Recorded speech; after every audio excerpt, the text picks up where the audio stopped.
So you have a business that is looking to set off and reach for the stars. You have a goal or have targets, but you do not know where to start or where to go.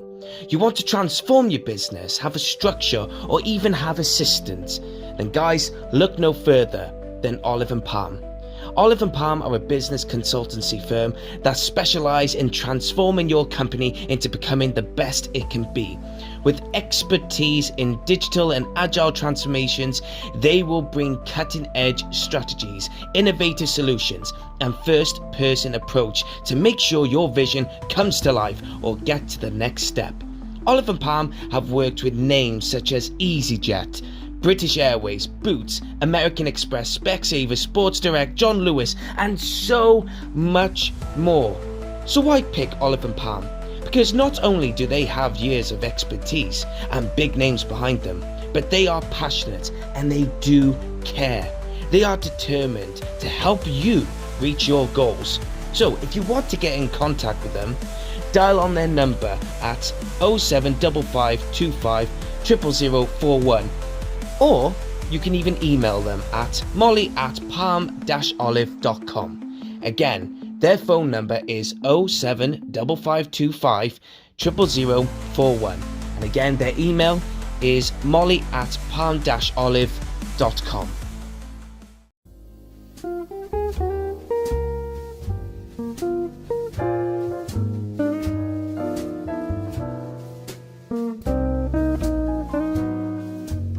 How's it going? My name is Reece Deans on Creative Space Podcast, and once again I am back with a brand new episode for you truly, and it's another rock star on the podcast. His name is Mark Farner, and if you have never heard of him, you may have heard the Grand Funk Railroad, or even maybe heard the reference from The Simpsons of the Grand Funk Railroad. If you haven't, I encourage you to listen to him, especially Mark Farner, who we have sat down and talked about many things, including his new album, Closer to My Home, which I encourage you to go out and buy or just listen. It is absolutely fantastic, people. And also, we also talk about his heritage in the native tribes, especially his Cherokee heritage, and a lot more other things. It was such a spiritual and such a lovely conversation we had together, me and Mark, and I am really humbled and grateful for him to find the time and the patience really to come on my podcast, because a lot of things went wrong. I have a very old computer, and a lot of things just went completely wrong. It decided to shut down. I had to restart it all from start to finish, but I hope you guys enjoy it. He enjoyed it. I enjoyed the conversation truly. So without further ado, let's get down to it. It's me and Mark Farner on Creative Space Podcast. Thank you.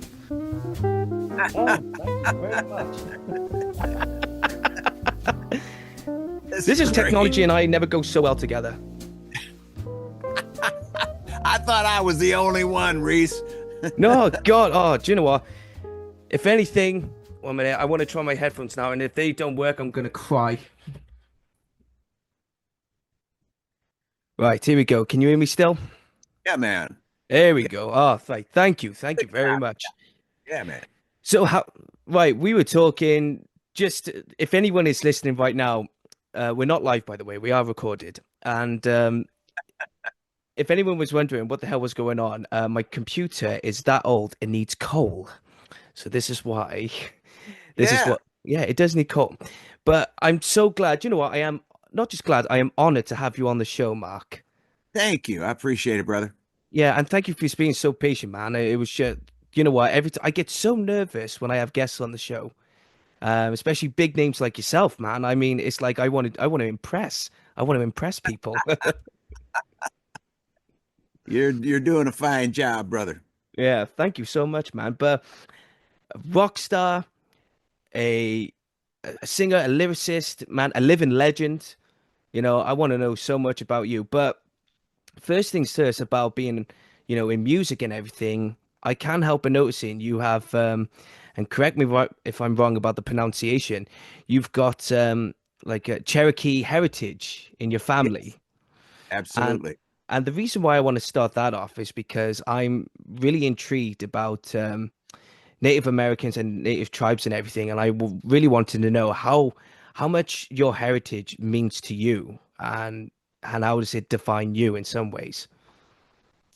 Well, in 2009, I was inducted and into the Cherokee. I was given a Cherokee Medal of Honor, and the tribe had me come out to Tahlequah, Oklahoma, and the Cherokee Reservation are the 14 northeast counties of the state of Oklahoma.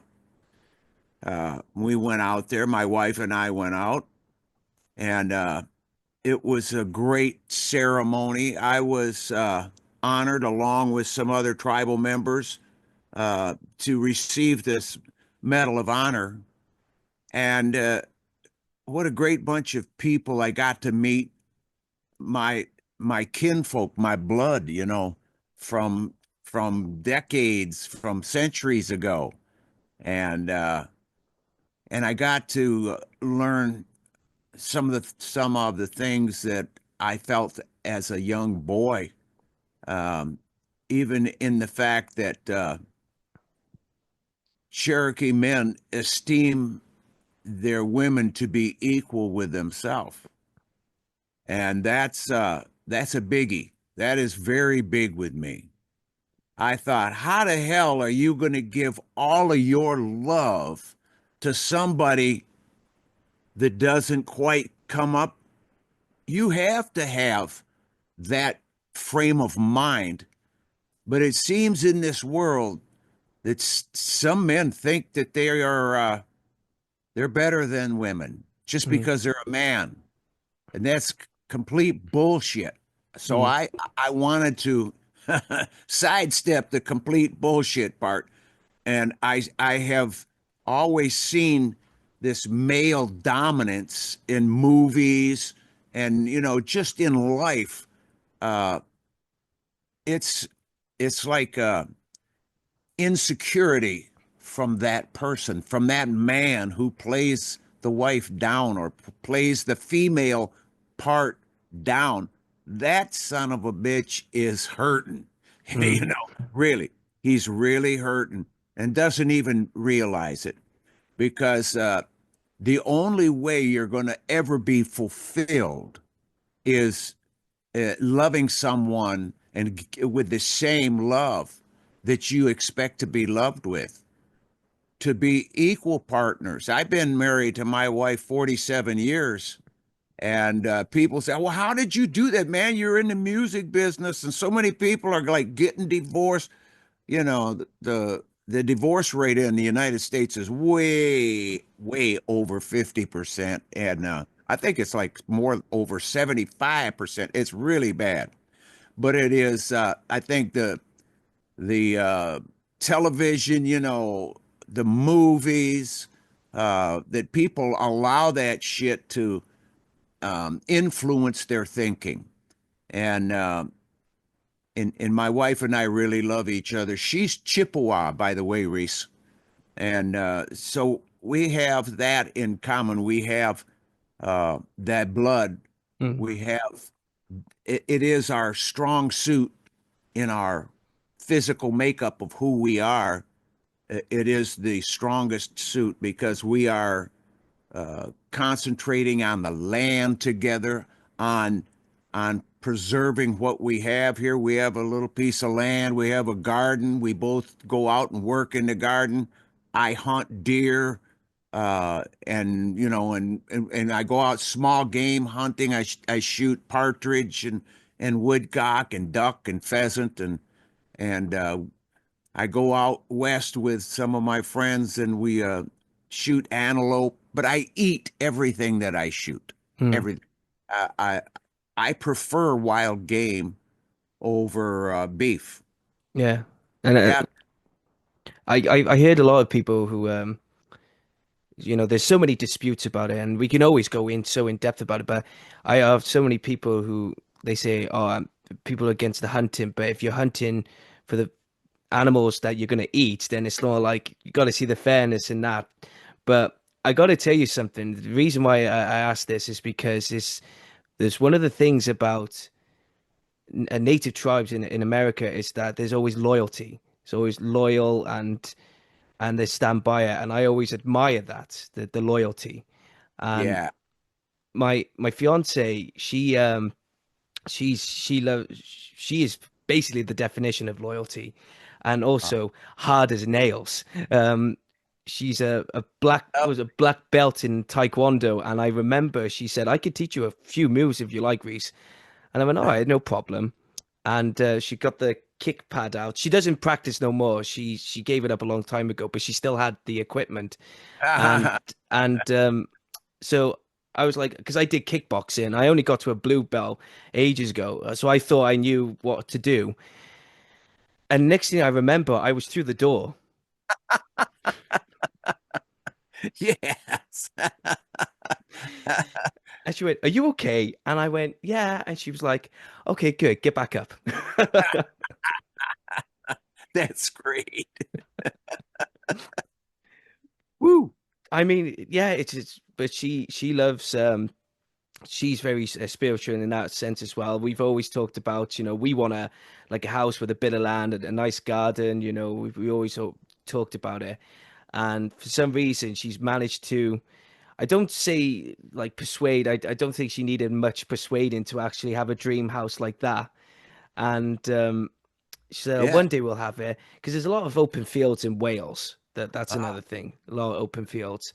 Um, and she loves her trees. She loves very spiritual in that sense. And I was like, man, I'd love to have a bit of peace and tranquil there. I won't tell you. And then if someone messes with her peace and tranquil, she can always kick them. Going on yeah. to going on to your music, then. You've been at this game for such a long time, and of course we got to talk about "Closer to My Home," which is the obviously the third song in the album. With the is it this? Wait a minute. I got to so "Closer to My Home." That's the name of the album. I'm Yes. right in saying. So when it came to writing the music and creating that album, what was it that you wanted to address to your audience? What was it that you just wanted to give to the people when you wrote that album? Some honesty and not make it, it's so damn political here in the United States. People are they've got us divided up, Republicans against Democrats, Democrats against I mean, I'm not either one. I refuse to be lumped in with a bunch of people that are pissed off at this bunch of people. You know, I'm not a Democrat or or a Republican. I'm an American. This is how I come on stage, and before I go into the song American Band, I say that. I tell people I'm not Democrat, I'm not Republican, I'm American. Boom, the song starts and people get it. And I think, you know, this American thing is just it's a desire for freedom because of the Constitution of the people of the United States. Now it's been trampled. The Constitution has been trampled by those posing as governmental stooges, uh, but they don't have the best interest of the people in heart. They are selfish individuals. It's proven over and over and over. And I don't want any part of that. I don't like it. I think it is a misrepresentation of the people. It sure is not an image that I look into and see myself there. I see selfish desire raising above the law. They it's just crazy what people are able to get away with, and the only ones governing, Brother Reese, are the ones issuing the currency to all of our countries. Whoever controls the money in that country, which would be the Federal Reserve, the European central banks, and the Bank of England, those families control the world. They're not shitting anybody. I mean, Mm. I have learned this a long time ago, and some of my songs reflect what I know and reflect what I believe. And I think that that's as political as I get. I'm trying to stand up for love, man, for everybody, for you and your girl, brother, that Cheers. that you can attain your desires, that you Yeah. can do that, and that you will be fulfilled. You will have what you want in your heart, man. If you get that, you don't need a damn thing else. No, do you know what? Preach, man. Because at the end of the day, it's like it's worse here and as well in the UK. It's like a lot of people when you have a conversation, and people always want to know first who do you stand by. It's like you got Republicans, Democrats over in America. Well, over the problem is with the UK is you're talking about four countries in one, Uh, and you got Northern Ireland, Scotland, and Wales. And the problem is people always say, are you a Labour supporter in that one or are you a Conservative in that one? I'm like, no, because I don't like talking about politics yeah, because it divides. yeah, And man. look, I mean, this is the. I'm more than happy to talk to you about this because sometimes, with the whole point of my whole point of the podcast is when people are down and when people just want to enjoy listening to something without someone saying, "Hey, you know that Democrats are doing this or Republicans are doing this." No, no, no, no, no. They want to enjoy something for 2 hours or Yeah, 3 hours or whatever.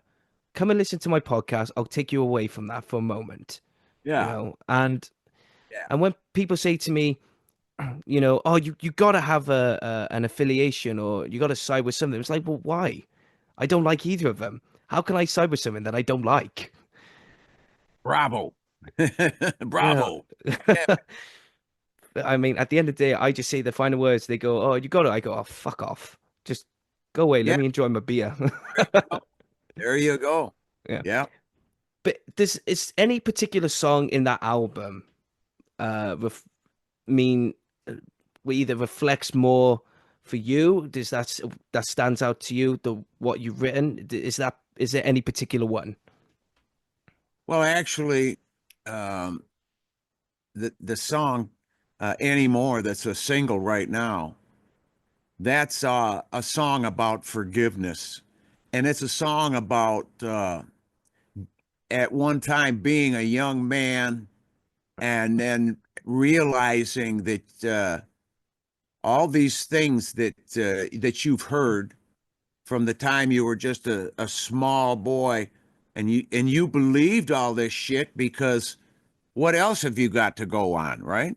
So when people talk to you, even my parents, they were under the influence of being in debt, in our mind. And this debt consciousness is the ruination of all mankind. Debt, not just financial debt, but the debt of the unfulfilled expectations of other people. That they have on us. They put if we don't fulfill the expectation, they put you on a shit list, and it's not good. I mean, it's a thing that is imaginary because there's no example of debt. Indebtedness is owing someone. Mm, Well, how do you owe something you don't own? I mean, something that you do not generate, something that you have not extended yourself for, and even to the point of having regret for something that you did do that you now wish that you wouldn't have.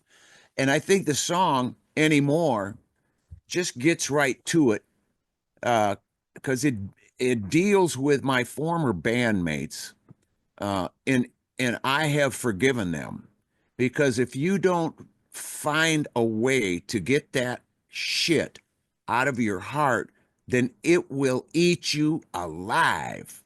And I am the captain of this ship right here. And I will do what I want to with that power. And mm, and I want to serve love. I want to cherish Mother Earth. I want to be honest with my fellow man, with my wife, have this life together. We grow our own food like we were talking about earlier, brother, and we share life 47 years we've been married because we've been able to exercise love. And love is defined with one word, brother: forgiveness. Mm. That's it. If you know how to forgive and you get the reward of discovering forgiveness, then you can be fulfilled. You can be full of love. And if you don't find it, you can be full of shit.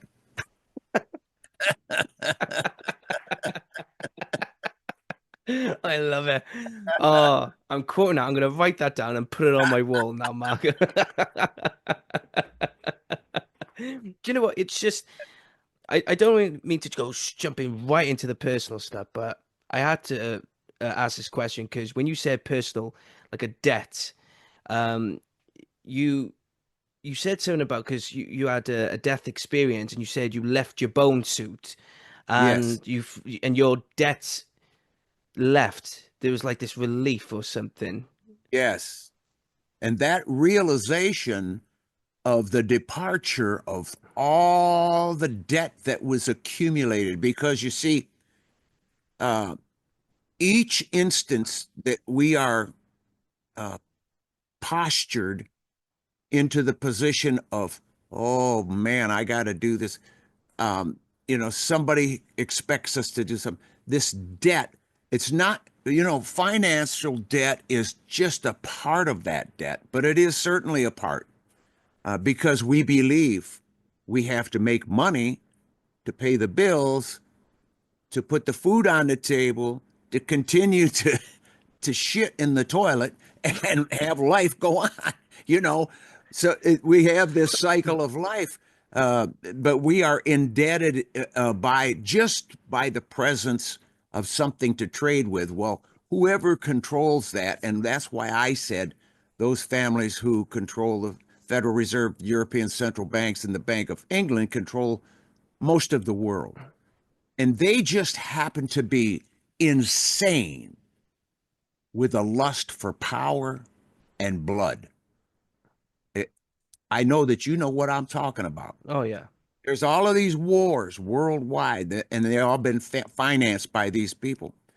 Uh, you and I make the money. We go out. We make the money. We pay the bills. We eat. We shit. We follow the cycle.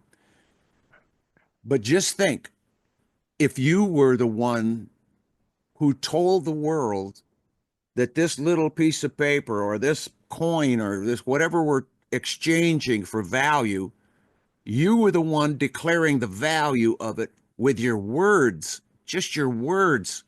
It's only your words attached to this that gives it any kind of value. And your words are complete bullshit. That kind of puts a perspective on this world that we're living in, brother. Mm. It's made uh, from the lies of these people's mouths saying it's the biggest scam I have ever imagined, that Mm. the whole world would fall into this category. But those families issue the currency to 189 countries. That's most of the world. That's that's and and wherever they issue the currency, they own the media and they control the narrative. It's only a matter of time, if we let them go on, that you and I would not be able to have this conversation today. They would not allow it. They would not allow the truth about who they are and what their ambitions are to be known and to be understood by us commoners, Mm. us music makers. I make music because I love the music, brother. I love to dance. I love to play my guitar. I love to play the B3 organ, a keyboards, a piano. I'm a multi talented on instruments, but I don't let it go to my head. It's just something. It's a talent. Yeah. It's not. And it It's makes you not a. happy. Yeah, yeah. People have said to me, Reese, they say, "Oh, you have such a gift." I said, "No, it ain't a gift. It ain't a gift. my God, it's a talent. Everybody has some sort of talent. Mine happens to be in music, but we all have various talents. And I believe the Creator, as my Cherokee blood and my brothers and sisters in the tribe believe, the Creator has given us these talents. And I want to give the Creator a return on its investment in me. Yeah. And that's love, man. It's Oh, love. dude. It's in that album that I'm talking about. It's in the grooves, and that's the way I know how to do it.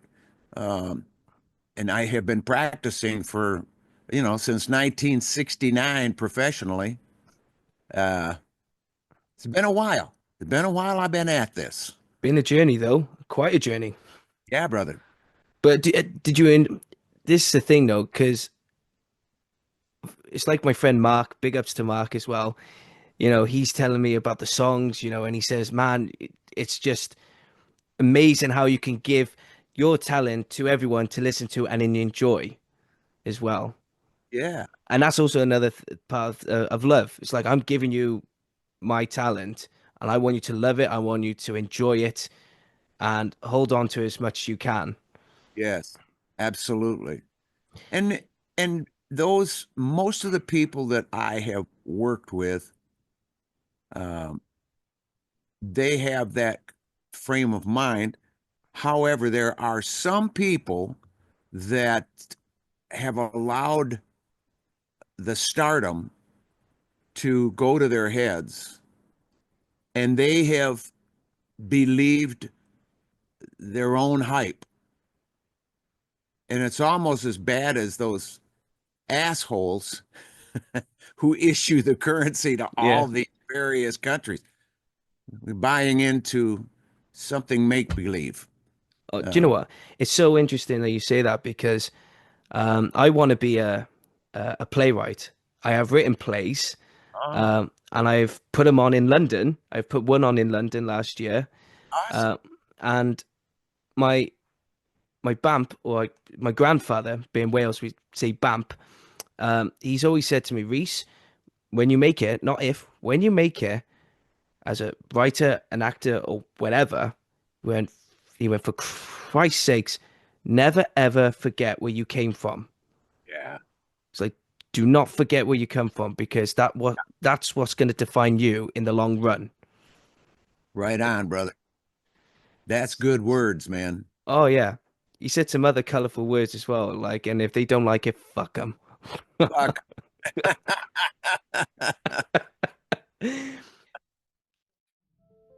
So you have a business that is looking to set off and reach for the stars. You have a goal or have targets, but you do not know where to start or where to go.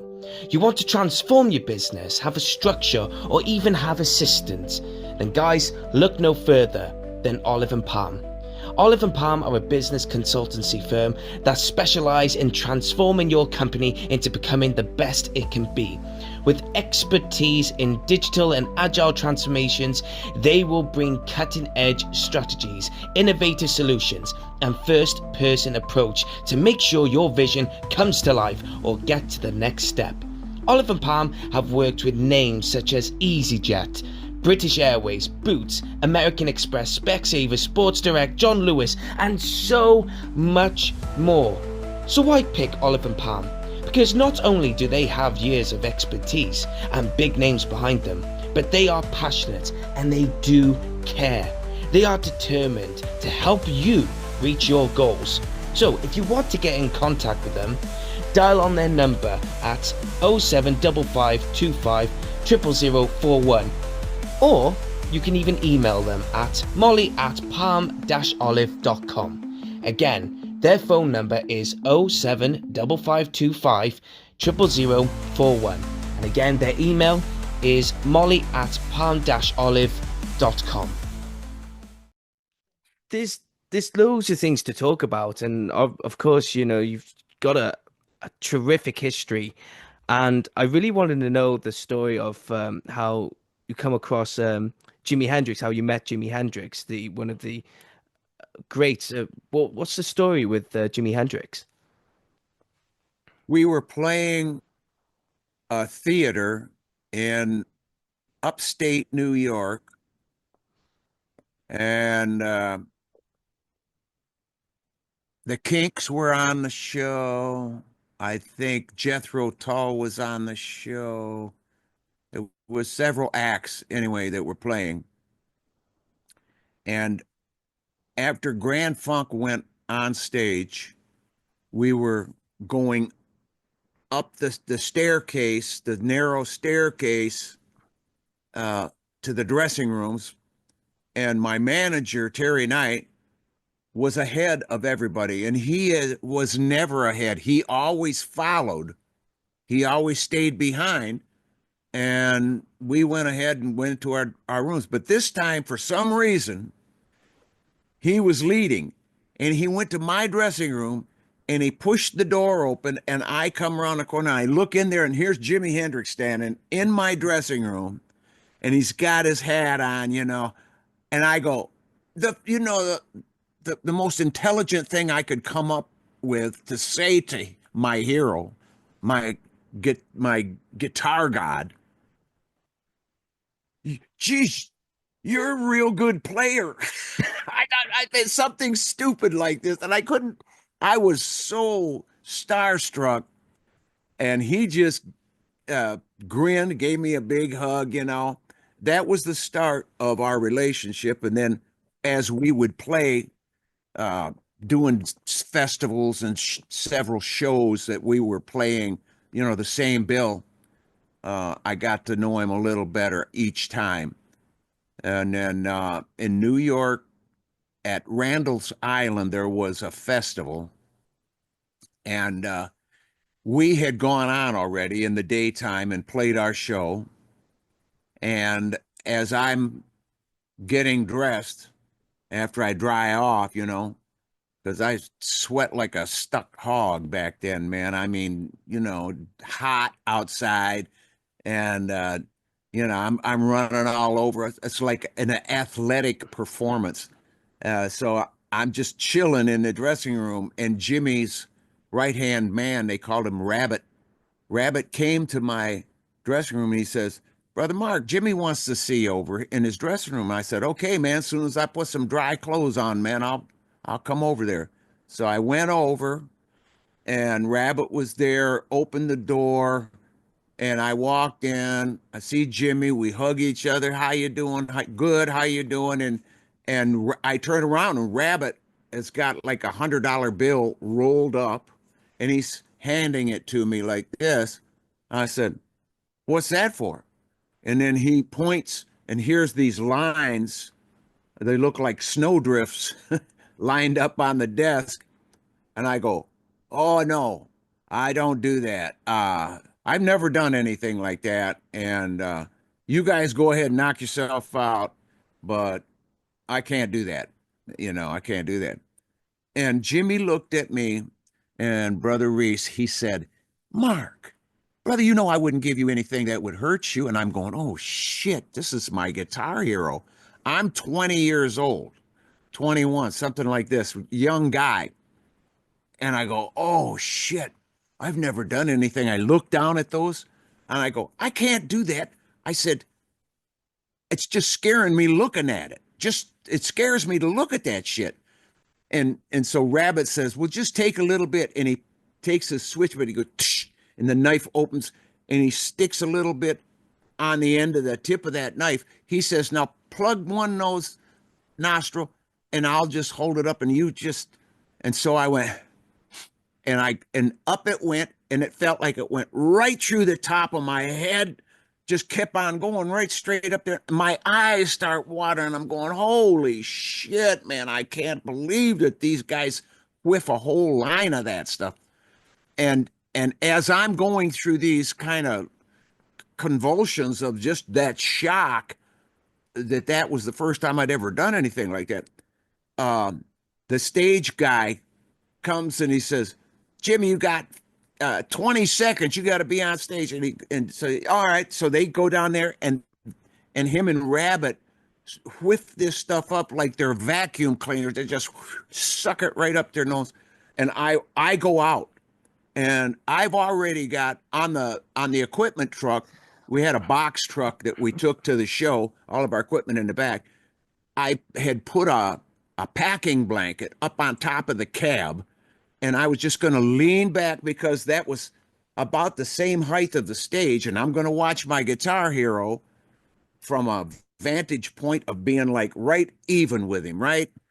So I get up on top of it, and that shit is just hit me just a little bit as I'm climbing up there. I'm thinking, wow, my eyes are watering. I'm still like thinking, holy shit, man, those guys did the whole lines.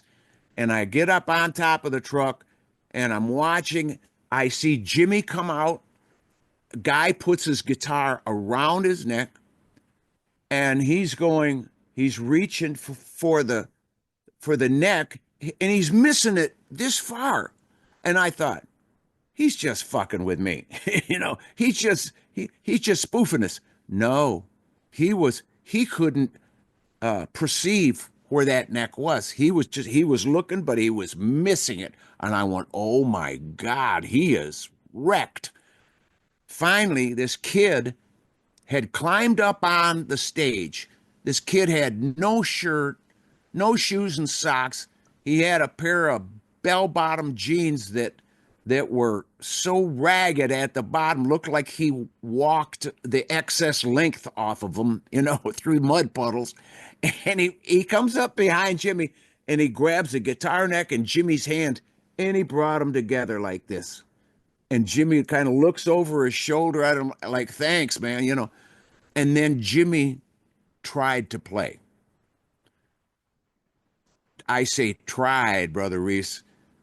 Whatever song he thought he was playing, those other two guys on the stage were not with him. They were playing a song. Jimmy couldn't find his ass with either hand. I'm telling you. He was gone, man, just gone. And he walked over to his station at the microphone, and he clicked on the echo, and so he hit, and he went around, and it went boom, boom, boom, boom, boom, boom, boom. And my brain right then, that shit started kicking in that I took up my nose, and it went boom, boom, boom. And I'm going, oh shit, oh shit, oh shit. And I fall off the truck. I fall off because I passed out. I passed out. Just a weak kid. I wake up. I come to consciousness. I'm looking up, and I see all of these faces, looking down at me, and they're going, "Are you all right, man? Are you all right?" I'm going, "Hell no, I ain't all right. I gotta." And right then, I like puke. I throw. Oh man, I was sick, dude. And they take me back to the hotel. That was the last time I saw Jimmy, because he died like a couple of weeks after that. It wasn't long after that that he died of overdose. And I felt so bad for him because he was such a talented guy. And when we talked, it wasn't about music. It was about fishing and doing this and doing that. I mean, just things of life, everyday things of life that were not related to music. He knew that I admired him, and he knew that my style, part of my style, was due to my admiration for his style and what God gave to him, what the great creator put in him and deposited in that man. He was my trusted friend in the business because there was no bullshit with him. It was all, and I had the same kind of thing with Janis Joplin. A trusted, like she was my sister.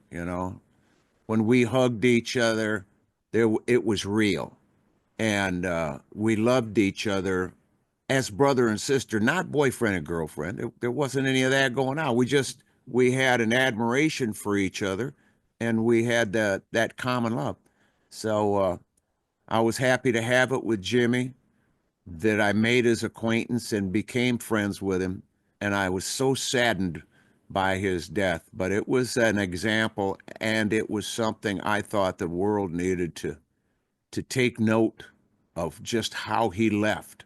Mm, So hopefully young people that were like me, that were impressed by him, uh, would see the end of his habits, that took him to the grave. It took so many people to the grave, the damn mm. drugs, man. I know. It's mad to think though how much of an aura he was Yeah, back then, and it's just people can only imagine if he had carried on to this day, not the drug habits, but like his music and his presence, what would he be like now? And yeah, that's really intriguing. yeah, But that's the definition of aura, though. It's like you never know. that's And right. I gotta mention because I was watching The Simpsons last night, and it was just the quote. You kids didn't. You kids don't know Grand Funk, the wild shitless lyrics of Mark Farner, and that quote so on just came into The Simpsons. When you first heard that quote, when you were mentioning the Grand Funk Railroads were mentioned, what was that like for you to hear that? Well, I never watched The Simpsons. I knew about them, and we were about to go on stage at Pine Knob, north of Detroit. It's an amphitheater, 30,000 people there. And I'm standing backstage, and they got this big screen, great big, and I see Bart Simpson coming on, and the kids are in the back seat. And I watched this thing, and that's the first time I saw it. But when I heard him say that we were his favorite band, and then you, like what you just said, the shirtless lyrics, and the bong rattling bass of Mel Shocker, and the competent drumming of Don Brewer, that was like that was our opening. As soon as the Simpsons bit was done on the screen, we walk out and the people go, "Yeah, they were ready, man." And I was very humbled by that. That because Simpsons are huge, man. Oh yeah. I mean, you're just I think it's lucky that you were mentioned or referenced, I think during the great times of The Simpsons. Because now Yeah, people just get bored of The Simpsons. Like, all right, come on, you're done now. yeah, And right. yeah, And it's like you jumped the gun. You jumped the yeah, gun, I think driving off into the distance and too much mileage. I think yeah, the fuel in the tank is empty now. It's completely empty. Stop. yeah. They wore it out. But when it came down to the Grand Funk Railroad, big band, you get a song that becomes so successful. You started out in 1969, and then the following year, you have "I'm Your Captain," big number. How did that feel for you, and to the band as well, to have that success with that song, and of course a lot of songs along the way as well. But how was that for you and the experience of just seeing, you just writing a song and the next, boom, it's right in your face. Everything is going to change for the better, or maybe for the worst even. It because that song came to me after I had said my prayers. I pray all the time. Mm. I'm a sincere believer in God, in the Great Spirit, uh, because I've had to call out for the sake of my next breath, and God answered. And so uh, I cannot deny my love for the Great Spirit, and my admiration, my respect, my allegiance, because I believe God is love. And when I said my prayers one night, I put on the end after you know, I blessed all of the people in the family, everybody I could remember. God bless this one, God bless that one, God bless this one, that one, this one, that one. Go through the list, all the list, relatives, and because that's what we used to do. That's what my mother showed us. Just bless all the people that you love and just mention them as you're going to sleep. So that's what I did.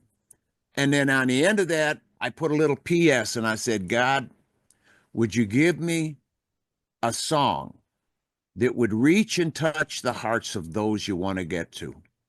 That was an earnest prayer. And I got up in the middle of the night. I did not think about that prayer. I did not think, oh, here's the answer to my prayer. No, I wasn't even thinking about that. I was like half asleep, half awake. I'm kind of in that in between consciousness, but I always keep a steno pad, paper and pen by my beds so that I can set up and jot down whatever it is that's coming into my mind. And I do this a lot, not necessarily songs, uh, just a lot of writings, uh, thoughts, some incomplete thoughts, questions. But this time when I sat up and I started writing, I stayed in that frame of mind of not completely awake and conscious of what I was doing.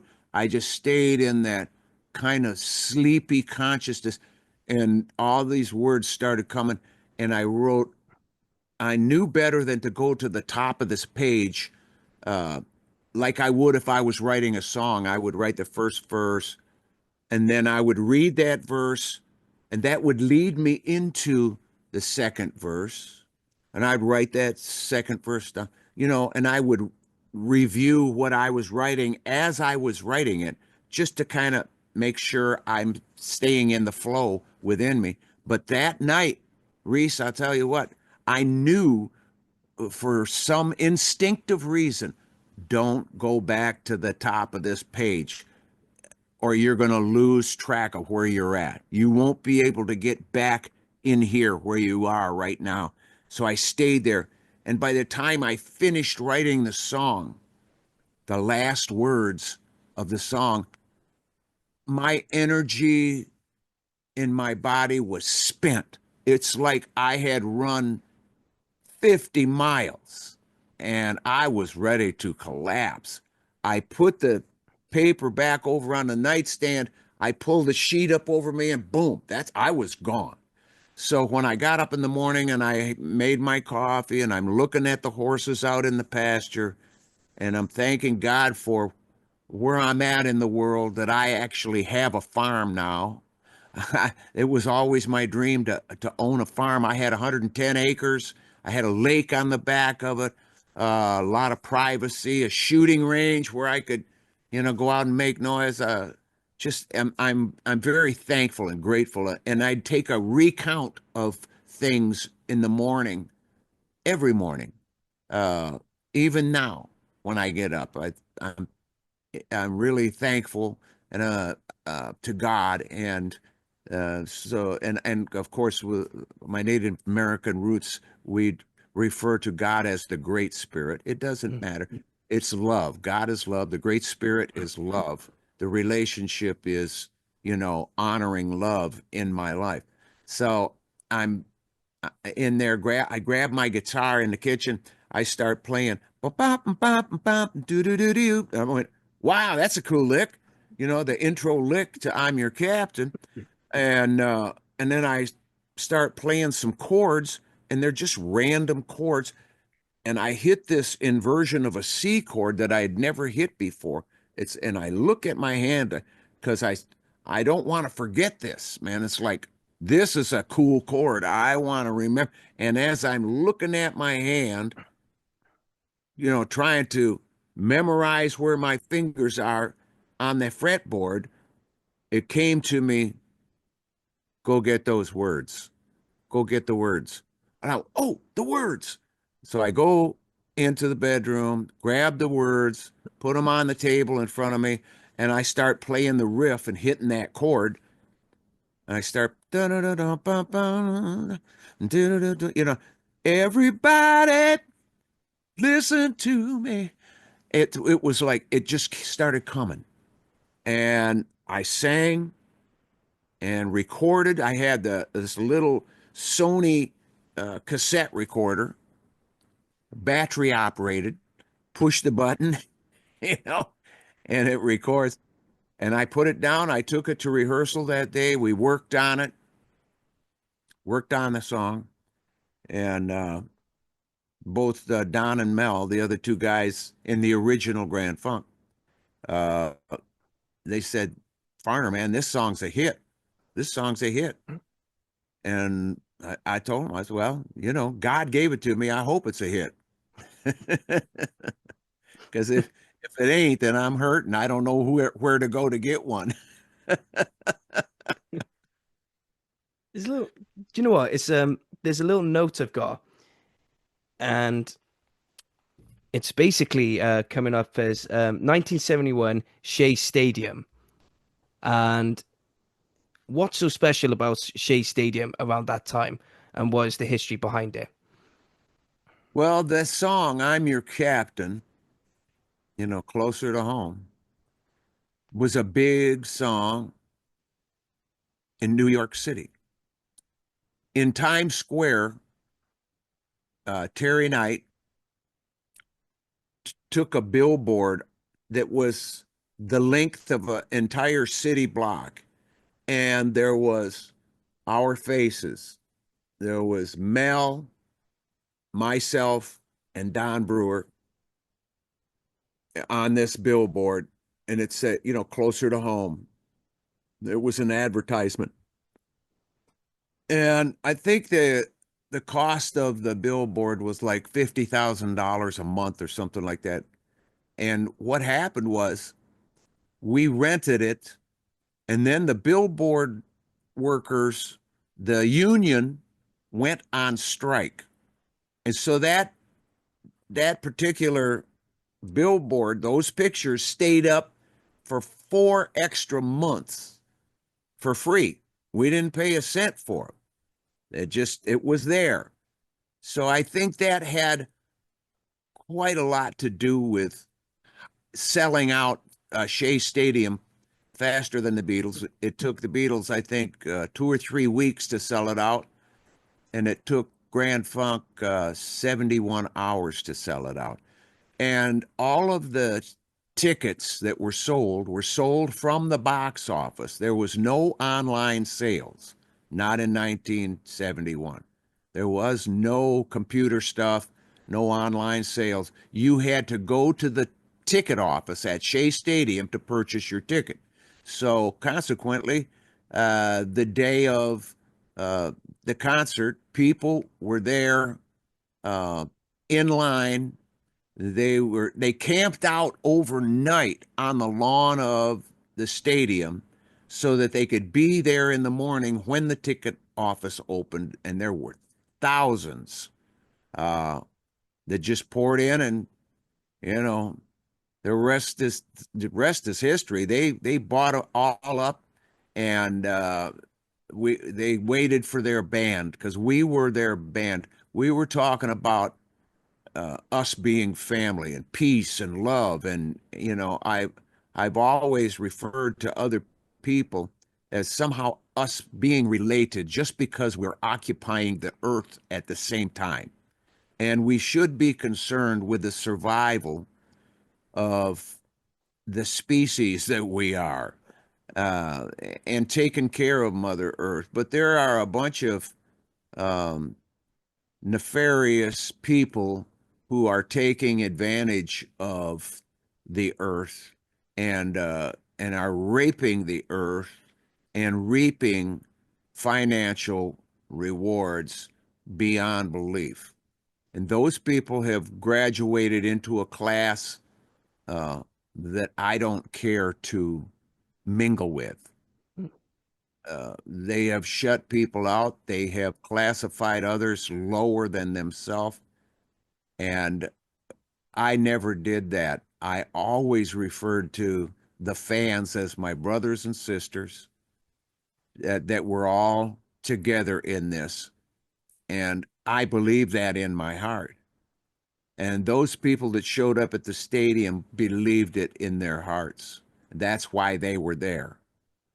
And it was a show uh, of that brotherhood, of our relationship, that we could stand together with the songs that God had give to me to bring us together. Every song we played that night, I wrote. This is long before the song American Band or any of the other songs that any of the other guys in the band had a hand in writing. I wrote 94% of the Grand Funk Railroad song catalog, and the people that came, they came to show love. They came to rock and roll, man. We were known, and the three of us were known for the energy that we put out, and we did put it out, man. It was, and there's only three people that can make that noise on this planet. Any other three people, not going to work. It has to be the chemistry. If you make a great cake, you got to duplicate that recipe every time. Because if you just put a little bit too much of this or something, it's not going to work. We had it. It was working, and it's too bad that it turned out the way it did, with the band splitting up, and just the dishonesty that occurred. Now, two more questions for you, Mark, and it's been absolutely fantastic to you. Brother, I loved every minute of it. Thank you Awesome. so much. Thank But, you. well, first one being, it's one of those ones where you performed in this band, but I don't know if you actually met him or whatever. I just wanted to know. Ringo Starr. Did you ever get to meet Ringo Starr? And obviously, you said performed in this band, so I take it that you must have met Ringo Starr. Probably a Yeah. silly question. Yes, and he is a good-hearted man. He put out a video on YouTube. He was just completely exhausted by people constantly asking for his autograph, constantly uh, scrutinized by people, and he couldn't step out and take a piss without somebody coming up and, hey, will you sign this? Uh, and I could see his point. After being in his band, uh, people are, because he's a Beatle, and it's just a phenomenon. I believe the Beatles were anointed, that they had an anointing, sort of like Elvis Presley had an anointing. There was a great following because of this anointing and the expectations of people on them, uh, because of where they were in society, and their influence with this music.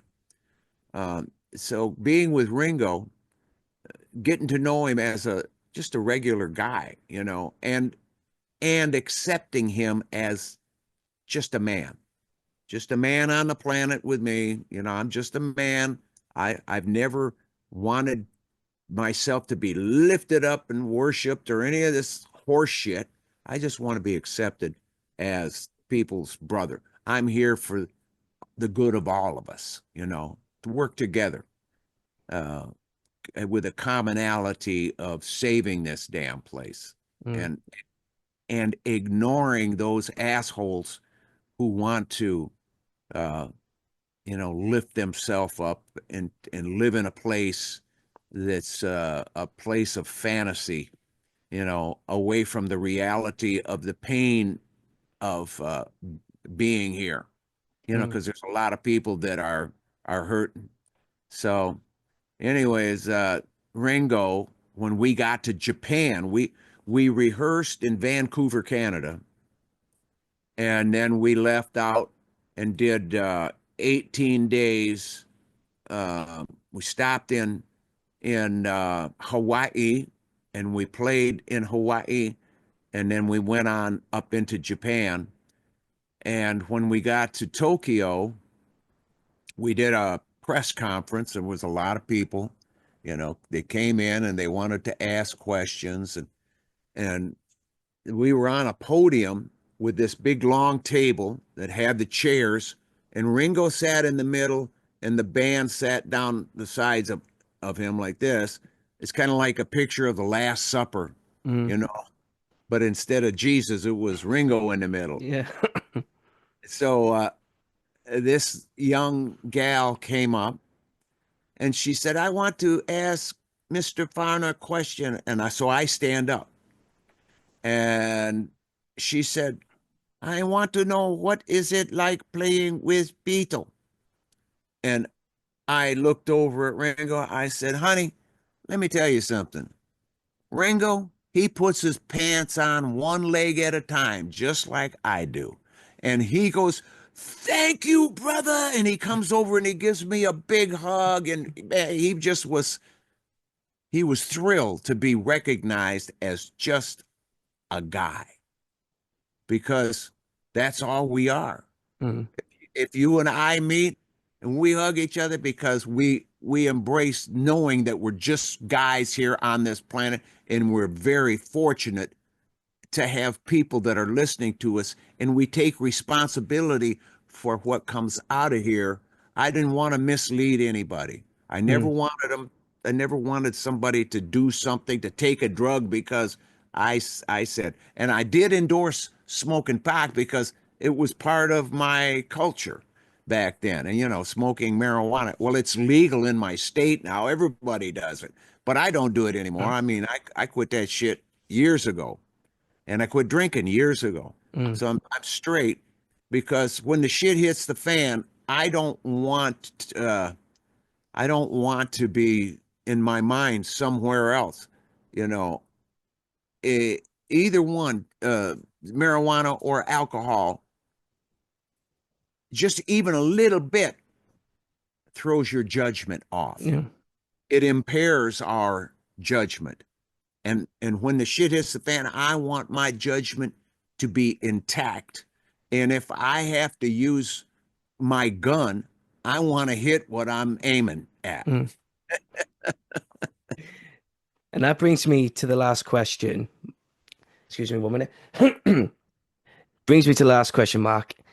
And that is, how do you look back on your career? I look back on my life and thank God for the opportunity to speak to people from the heart, to have had the ability and the desire to keep myself down here on earth. And I would rather be with people, with the majority of the people who are trying to understand what our purpose is here, work together for the good of all people, and not become like some of the people that I'm in this music business, where I've seen some people who have allowed their stardom to get to their own head, and they have believed the bullshit, the hype that, and they think they're better somehow. I cannot allow myself to ever think that I'm above another person. That does not suit my purpose. That does not fit within my heart. My heart is that we stay in unity, all of us, and that we work together to make this earth a better place.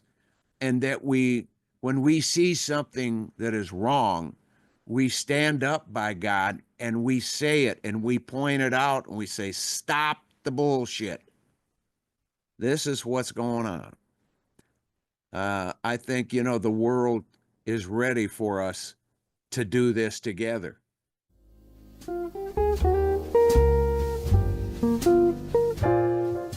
Thank you guys for tuning in to the Creative Space Podcast channel. Make sure you like, share, and subscribe to the channel so you can be notified for more content in the future. Thank you once again.